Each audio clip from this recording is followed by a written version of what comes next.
nós vamos falar do filo dos anelídeos. Então, bora estudar, gente!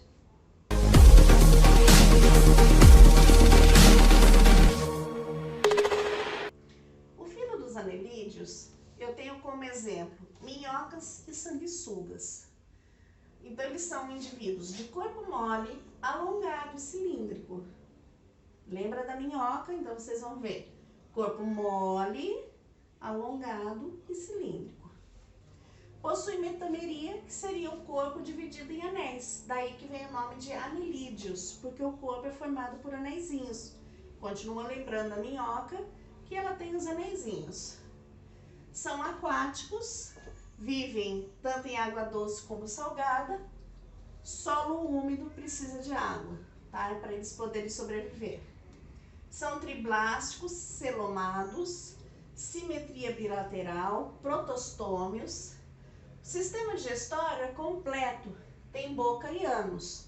Então, no caso da minhoca, tem boca, papo, moela, intestino e ânus. Tá? Essa é a formação. Esses seres aí, os anelídeos, eu posso ter herbívoros, carnívoros e hematófagos. Tá? Sistema circulatório fechado. Isso quer dizer o quê? Formado por vasos sanguíneos que circulam pelo corpo, como o nosso, fechado.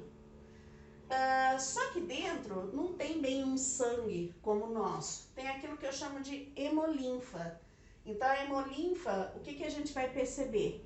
Que a hemoglobina corre dentro desses vasos, aquela proteína de cor vermelha que dá coloração para as nossas hemácias, mas não tem hemácia no sangue dos anelídeos, tá?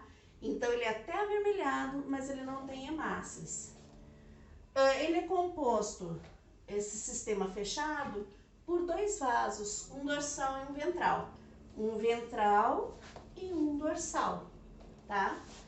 E vários outros vasos que a gente fala que eles são contráteis. Para várias pessoas, vários autores, eles dizem que esses vasos contráteis, eles são comparados a corações. A gente tem o coração que bombeia o nosso sangue e ajuda ele a circular dentro dos vasos. Pensem assim, a minhoca não tem isso. Se ela não tiver algo que faz esse sangue circular, ele fica parado. Essa hemolinfa circular, né, ela vai ficar parada. Então, esses vasos contráteis, eles ficam fazendo esse movimento, tá? Então, quando eles fazem isso, eles fazem com que a hemolinfa circule. Por isso que para vários, eles são comparados a corações. Sistema excretor, um par de nefrídeos por anéis. Então, aqueles túbulos que a gente já ouviu falar, a cada anelzinho forma o corpo, eu tenho um par desses nefrídeos. O sistema respiratório não tem. A respiração ela é cutânea para aqueles que são terrestres, tipo a minhoca, e branquial para os aquáticos, tá? Então, as brânquias elas vão filtrar a água e retirar o oxigênio. Já a cutânea faz a troca gasosa direto com o ambiente, tá? Sistema nervoso é ganglionar. Então, tem um par de gânglios cerebrais que ficam na região da cabeça, são ligados por dois cordões nervosos que percorrem o corpo e a cada anelzinho a gente tem um par de gânglios. Então, fica assim, olha, ligados a esses cordões, olha. E eles ficam sempre na parte ventral do animal. Gânglios na cabeça, ó, cordão nervoso ligando. A cada anel, a gente tem um par de gânglios ligando aí o indivíduo. A reprodução varia de classe para classe. No caso da assexuada, a gente só vai encontrar nos poliquetos, que são anelídeos de água salgada. Eles fazem regeneração. No caso da sexuada, a maioria são monóicos, eles são hermafroditas. Os poliquetos, que são os diferentões, eles são dioicos, tem o macho e tem a fêmea. Fecundação cruzada, interna ou externa, depende da classe que eu tô falando, tá? Desenvolvimento direto, tipo minhoca e sanguessuga, não tem essa formação. Indireto, os poliquetos, né? Tem formação larval. Então vamos ver a classificação. O critério de classificação tem a ver com a presença ou ausência de cerdas pelo corpo. Sim, eles têm cerdas, eles têm pelinhos bem fininhos em volta do corpo todo que vai servir de proteção e vai servir até para dar um equilíbrio para o local que eles estão. Os oligoquetos, eles têm poucas cerdas e bem curtinhas, tá? Eles são monóicos, então são hermafroditas, e encontrados no meio aquático, esse meio aquático, água doce, água salgada, e terrestre úmido, tem que ter água. Exemplo desse grupo, as minhocas. Possui um dos anéis do corpo, ele é mais dilatado, a gente chama esse anel de clitelo. O clitelo, ele fica mais próximo à cabeça, então isso ajuda a gente até a localizar a cabeça da minhoca. Porque no primeiro momento você olha a minhoca, você não sabe para que lado está a cabeça dela. Se você localizar o clitelo, que é esse anel bem dilatado, você vai ter a percepção que a cabeça é próxima dele. A gente consegue fazer essa localização. O clitelo, ele libera um muco que ajuda a fixação das duas minhocas para a reprodução. E aí ocorre uma reprodução externa. Então, reprodução das minhocas. Então, eu tenho minhoca 1 e minhoca 2. O vermelhinho é o receptáculo seminal, tanto em uma como na outra. E a gente vai perceber o quê? Que o azulzinho é o orifício masculino, ó, aqui e aqui. Então, elas se unem para poder fazer a reprodução. Apesar dela ser hermafrodita, precisa de duas minhocas.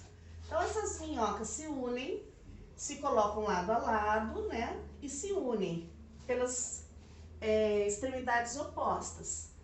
Liberam os espermatozoides uma da outra no receptáculo seminal, que é o vermelhinho aqui que eu coloquei para vocês. Jogou o espermatozoide, elas se separam, tá? Os óvulos amadurecem e são liberados no casulo. Mas que casulo é esse? Formado pelo aquele muco que foi secretado pelo clitelo. Então, lembra o muco que ajudava elas a se unirem? Ele ajuda a formar um casulinho. Os óvulos são jogados dentro desse casulo, formado por esse muco aí do clitelo, e aí os espermatozoides que estavam ali no receptáculo seminal vão ser também direcionados para esse local, onde vai ocorrer a fecundação.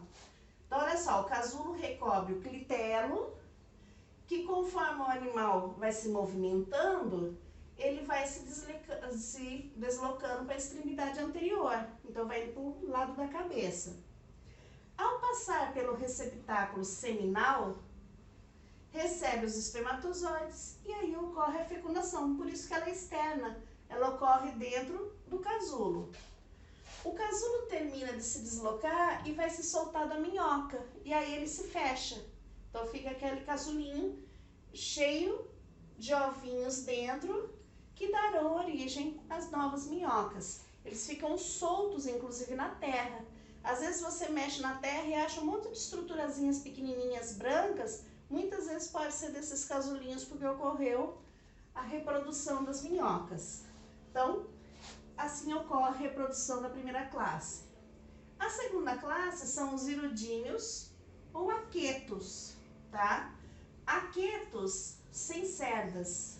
Irudíneos é uma nomenclatura antiga que acabou ficando. Tá? Nomenclatura nova, aquetos sem cerdas.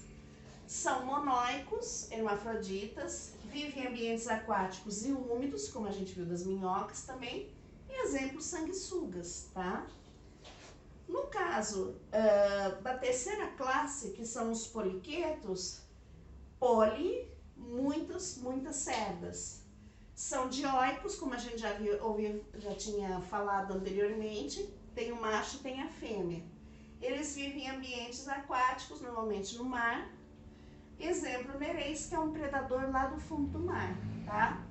A cabeça tem várias estruturas sensoriais, é bem desenvolvida em relação às outras duas classes, e um par de mandíbulas bem desenvolvidos também, localizado próximo da faringe. Por isso que ele é um indivíduo predador, ele tem essa condição da caça.